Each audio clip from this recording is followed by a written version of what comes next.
మీ జీవితంలో అందరూ మంచోళ్ళే దొరకరు.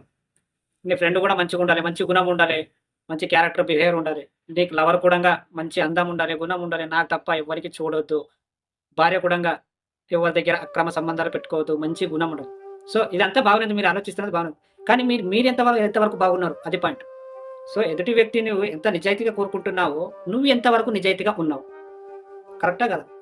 మీ వైఫే గాని, లేదా లవరే కానీ, మళ్ళీ నీకు తప్ప ఎవరికీ చూడొద్దు. ఓకే. నిజాయితీ గుణం ఉండాలి, మంచి అందం ఉండాలి, అన్నీ ఉండాలి. కానీ నీలో ఆ క్యారెక్టర్ ఉందా? ఏదైతే నువ్వు కోరుకుంటున్నావో, నువ్వు అన్ని రకాలుగా కరెక్ట్‌గా ఉన్నావా? లేవు. కానీ అవతల వ్యక్తి మాత్రం కరెక్ట్ ఉండాలి. నేనేమంటానంటే ఫస్ట్ మనం కరెక్ట్ ఉండాలి. ఎదుటి వాళ్ళ గురించి ఆలోచించే మొదలు మనం కరెక్ట్ ఉన్నామా? లేదా? అనేది పాయింట్. నువ్వు కరెక్ట్ ఉండదు. నువ్వు అక్రమ సంబంధాలు 10 పెట్టుకో. కానీ నీకు వచ్చే భార్య లేదా వచ్చే లవర్ మాత్రం నువ్వు నిజాయితీగా ఉండాలి. నీకు తప్ప ఎవ్వరికి చూడొద్దు. ఇలాగే కదా థింక్ చేసాడు. ఫస్ట్ మనం కరెక్ట్ ఉంటే మన